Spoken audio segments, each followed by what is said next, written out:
Bien chicos, ahora tenemos esta última parte que son los principios. Recuerden prestar bastante atención porque es muy importante. Hay datos que son chiquitos sí, pero que son muy importantes, ¿ok? Para las demás clases y para que ustedes entiendan cómo funciona el estudio de la geografía. Recuerda, la geografía se basa en principios. ¿Qué son los principios? Son leyes o normas que utiliza la geografía para estudiar los hechos o fenómenos. Tú ya sabes qué son hechos o fenómenos porque hemos hecho, ¿no? Tenemos el paisaje, el fenómeno geográfico y el hecho geográfico. Tú ya sabes eso.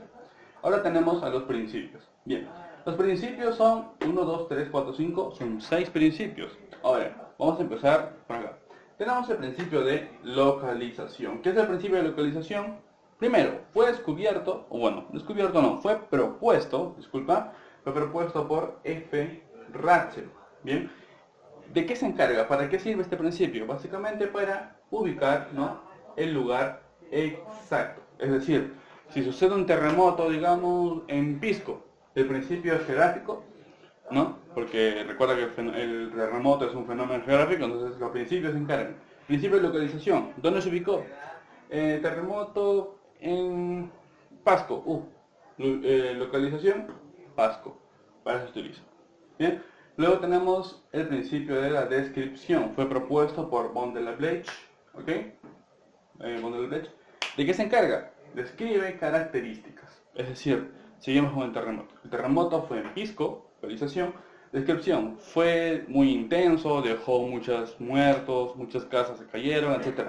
Estás describiendo el fenómeno. Bien, fue muy fuerte, el epicentro fue, digamos, en un pueblito llamado San Sebastián, ¿no? Cositas así, lo describes. Ahora, luego tenemos a la actividad. La actividad fue propuesta por Jan Bronjes, estudia la transformación o cambio del fenómeno. ¿Qué quiere decir? Quiere decir que el fenómeno no se mantiene quieto, sino el fenómeno cambia. Sigamos con el ejemplo del terremoto. El terremoto es ubicado en Pisco, ¿ok? De localización Pisco. Descripción, era un terremoto muy fuerte, digamos que tenía una escala de 8.0 en escala de Richter. Sin embargo, ¿qué es actividad? Quiere decir que ha transformado. Pasó de ser un terremoto de 8.0 a ser un terremoto de 7.6, ¿no? Bajó su intensidad, ha cambiado. Entonces, este cambio, ¿quién estudia? El principio de actividad. ¿Cómo lo determinamos con el principio de actividad? Muy bien, ya sabes, se ubica en Pisco, descripción. Empezó con 8.6 en escala de Richter, pero luego cambió a 7.6. ¿Qué quiere decir? Que está cambiando. Ya tenemos tres principios. Vamos con el otro principio. Principio de causalidad. Este principio fue propuesto por Alex Humboldt. Tú ya sabes quién es Alex Humboldt, ¿te acuerdas? Te doy 3 segundos. 1, 2, 3. El padre de la geografía moderna. Muy bien.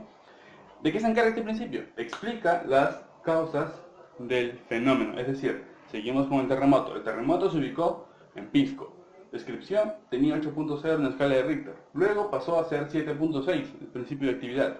Causalidad, pero ¿cómo se originó? ¿Por qué se originó el terremoto? Fácil, por el choque de placas tectónicas. La placa de Nazca, ¿no?, se chocó con la placa sudamericana y ¡pum! Las placas chocaron, terremoto en la superficie. Entonces tenemos la causalidad. El terremoto de Pisco de 8.0, luego cambió a 7.6, se ubicó, fue causado ¿por qué? Por el choque de placas. Causalidad, explica las causas del fenómeno, por qué se provoca. Luego tenemos comparación. La comparación ya es un proceso posterior.